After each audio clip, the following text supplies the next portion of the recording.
آسمان سے اتارا گیا ایک لذیذ اور معجزاتی غذا۔ یہ کھانا بنی اسرائیل پر کب اور کیوں نازل کیا گیا تھا؟ کیا یہ غذا جنت سے آیا تھا یا زمین پر پیدا ہوا تھا؟ بنی اسرائیل نے ایسی کیا نافرمانی کی تھی کہ اس کا اثر آج تک ہر طرح کے کھانے میں موجود ہے؟ جب اللہ تعالیٰ نے قوم بنی اسرائیل کو مصر سے نکالا اور انہیں فرعون سے نجات دے دی تو بنی اسرائیل نے حضرت موسیٰ علیہ السلام کی رہنمائی میں بحر احمر کو پار کیا اور فرعون اپنے لشکر سمیت سمندر میں غرق ہو گیا۔ جب حضرت موسیٰ علیہ السلام کو کچھ اطمینان نصیب ہو گیا تو اللہ کا حکم ہوا کہ آپ بنی اسرائیل کے اس لشکر کو لے کر ارض مقدس یعنی شام میں داخل ہو جائیں، جس مقدس سرزمین کا وعدہ بنی اسرائیل سے لیا گیا تھا اور جو انہیں عطا کی جانی تھی۔ لیکن اس وقت ارض مقدس یعنی شام پر قوم عمالقہ کا قبضہ تھا، جو بدترین کفار تھے اور بہت طاقتور جنگجو اور نہایت ہی ظالم لوگ تھے۔ حضرت موسیٰ علیہ السلام نے بنی اسرائیل کو ہمراہ لے کر عمالقہ سے جنگ کے لیے روانہ ہوئے، جن کی تعداد 6 لاکھ تھی۔ لیکن جب یہ لوگ ارض مقدس کے قریب پہنچے یعنی کہ شام کے قریب پہنچے تو ان کے دل میں خوف طاری ہو گیا اور بزدلی پیدا ہو گئی۔ انہوں نے حضرت موسیٰ علیہ السلام سے کہا، اس شہر میں جابرین ہیں جو بہت زور اور زبردست تھے، لہٰذا جب تک یہ لوگ اس شہر میں رہیں گے ہم ہرگز وہاں داخل نہ ہوں گے۔ یہاں تک کہ بنی اسرائیل نے حضرت موسیٰ علیہ السلام سے یہ کہہ دیا کہ اے موسیٰ، آپ اور آپ کا خدا جا کر اس زبردست قوم سے جنگ کرے، ہم تو یہیں بیٹھے رہیں گے۔ ان کے اس رویے سے حضرت موسیٰ علیہ السلام کو بہت صدمہ ہوا، لہٰذا اللہ نے انہیں یہ سزا دی کہ جس وادی میں انہوں نے پڑاؤ ڈالا تھا وہاں 40 سالوں تک وہ بھٹکتے رہے مگر اس میدان سے باہر نہ نکل سکے۔ اس میدان کا نام طیہ تھا جو 37 یعنی 27 میل کے رقبے پر مشتمل تھا۔ روایت ہے کہ بنی اسرائیل کے لوگ سامان اٹھا کر سارا دن چلنے کے بعد رات ایک جگہ پر پہنچتے اور صبح ہوتی تو وہ وہیں موجود ہوتے جہاں سے وہ چلے تھے، لہٰذا اب بنی اسرائیل اس میدان میں پھنس چکے تھے اور ایک ہفتے میں سب کا سب سامان ختم ہو گیا تو ساری کی ساری قوم توبہ و استغفار کرنے لگی اور معافیاں مانگنے لگی۔ میدان میں طیہ میں ہونے والے اس سخت امتحان اور مشکلات کو دیکھ کر حضرت موسیٰ علیہ السلام کو اپنی قوم پر رحم آیا۔ آپ نے اللہ کی بارگاہ میں ان کے لیے دعا کی، لہٰذا اللہ نے بنی اسرائیل کے لیے اس میدان میں بے شمار عطائیں اور نعمتیں نازل فرمائی۔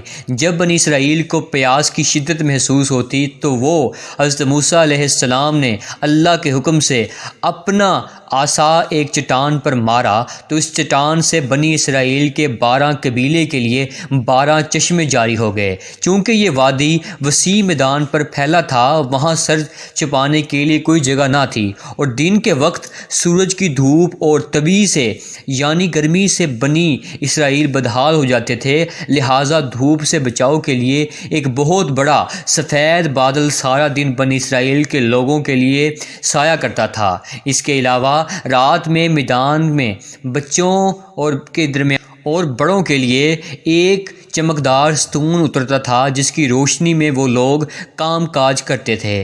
اس کے علاوہ بھی اللہ نے انہیں بہت سی عنایتیں کی تھی۔ انہیں عنایتوں اور نعمتوں میں ایک نعمت من و سلوہ تھا۔ دراصل اللہ نے ان لوگوں کے کھانے کے لیے آسمان سے 2 قسم کی غذا اتارے تھے، ایک کا نام من اور دوسرے کا نام سلوہ تھا۔ من شہد جیسی میٹھی غذا تھی۔ انجیل کی کتابیں خروج میں لکھا ہے کہ جب وہ شبنم سوکھ گئی تو انہوں نے دیکھا کہ میدان میں چھوٹی چھوٹی گول چیز پڑی ہے جیسا کہ پالے کے دانے ہوتے ہیں۔ بنی اسرائیل اسے دیکھ کر کہنے لگے، من یعنی یہ کیا ہے؟ تب موسیٰ علیہ السلام نے ان سے کہا کہ یہ وہی غذا ہے جو خداوند یعنی خدا نے تمہیں کھانے کو دی ہے، اور اس نے تجھ کو پہلے آزمائش میں ڈالا اور تجھے بھوکا رکھا، پھر وہ من جسے تو اور تیرے باپ دادا بھی نہ جانتے تھے تجھے کھلایا، تاکہ تجھ کو سکھائے کہ انسان صرف روٹی پر ہی زندہ نہیں رہتا۔ من دراصل ایک شبنمی گوند تھا جس کا ذائقہ شہد جیسا تھا۔ یہ گوند وہاں کے پیڑ پودوں کے پتوں پر جمع ہو جاتا تھا اور بنی اسرائیل روز اسے صبح سویرے جمع کر کے کھا لیتے تھے، جو ہر شخص کے لیے تقریباً 4 کلو اترتی تھی۔ جو شخص اس وقت سویا رہتا تھا وہ اس دن کے خوراک سے محروم رہتا تھا۔ اور سلوا ایک قسم کا پرندہ تھا جسے بٹیر کہتے ہیں۔ جب شام کے وقت جنوب کی طرف سے ہوائیں چلتی تو ان پرندوں کے ہجوم بنی اسرائیل کے خیموں کے قریب آ کر بیٹھ جاتے تھے، لہٰذا وہ لوگ انہیں بآسانی پکڑ لیتے اور بھون کر کھایا کرتے تھے۔ من و سلوا ایسا کھانا تھا جو انتہائی آسانی سے ہضم ہو جاتا تھا، رنگ، خوشبو اور ذائقے میں بے مثال تھا۔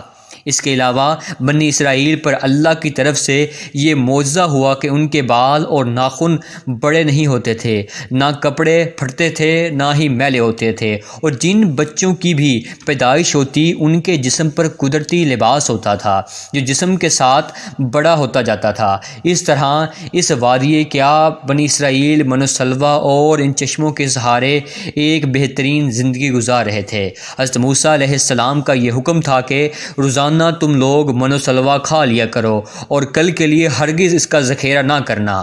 مگر بعض لوگوں کو یہ ڈر لگنے لگا کہ اگر کسی دن من و سلوا نہ اترا تو ہم لوگ اس چٹیل میدان میں بھوکے مر جائیں گے۔ چنانچہ ان لوگوں نے من و سلوا میں سے کچھ چھپا کر کل کے لیے رکھ لیا، لہٰذا نبی کی نافرمانی کرنے پر ایسی نحوست پھیل گئی کہ جو کچھ لوگوں نے کل کے لیے جمع کیا تھا وہ سب سڑ گیا اور آئندہ کے لیے اس کا اترنا بھی بند ہو گیا۔ لہٰذا احادیث مبارکہ میں رسول اللہ صلی اللہ علیہ وآلہ وسلم نے ارشاد فرمایا ہے کہ بنی اسرائیل نہ ہوتے تو نہ کھانا کبھی خراب ہوتا اور نہ گوشت سڑتا کھانے کا خراب ہوتا، اور گوشت کا سڑنا اس طریق سے شروع ہوا ہے، ورنہ اس سے پہلے نہ کھانا بگڑتا تھا اور نہ گوشت سڑتا تھا۔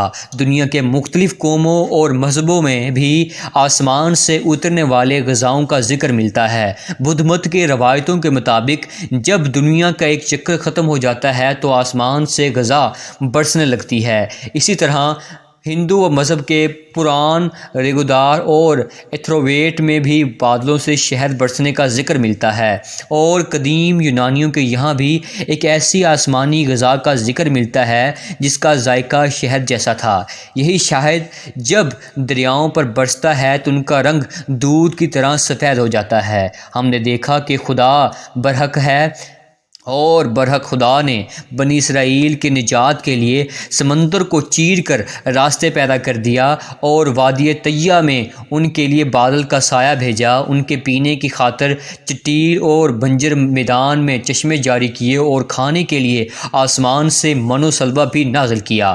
لیکن ان تمام نعمتوں اور راحتوں کے ملنے کے باوجود بنی اسرائیل کی سرکش لوگوں نے اللہ پر توکل نہ کیا۔ انہوں نے خدا کے معجزات کو اپنی آنکھوں سے دیکھا تھا، لیکن اس کے باوجود انہوں نے کھانے کو اگلے دن کے لیے جمع کرنا شروع کر دیا۔ بالکل اسی طرح جب ہم کسی مصیبت اور پریشانی میں پھنسے ہوتے ہیں تو ہم یہ یاد نہیں رکھ پاتے کہ اللہ نے اس سے پہلے ہمارے لیے کیا کیا اور ہمیں کتنی نعمتیں عطا کی تھی۔ ہم صرف یہ دیکھتے ہیں کہ اس وقت ہم اتنی بڑی مصیبت میں پھنستے ہیں، مشکلیں ہیں چاہے کتنی ہیں، بری کیوں نہ ہو۔ یاد رکھو کہ اللہ ہی ہے جو ہمیں تمام مشکلوں سے نکالنے والا ہے، اور وہ ہمارا پروردگار ہے جس کے لیے کچھ بھی ناممکن نہیں۔ اسی طرح رزق کے خاطر ہمیں آنے والے دنوں کی فکر کرنے کی ضرورت نہیں، کیونکہ خدا پر بھروسہ رکھنے والوں کو وہ غیب سے رزق عطا کرتا ہے۔ ناظرین، یہ تھی ہماری آج کی ویڈیو۔ اگر ویڈیو اچھی لگی ہو تو چینل کو سبسکرائب کیجئے، لائک کیجئے اور بیل آئیکن کو ضرور کیجئے تاکہ ہماری ہر آنے والی ویڈیو آپ کو جلد سے جلد موصول ہو سکے۔ اپنے ہوسٹ عدنان صفدر کو دیجئے اجازت، ملتے ہیں اگلی ویڈیو میں، تب تک کے لیے اللہ حافظ۔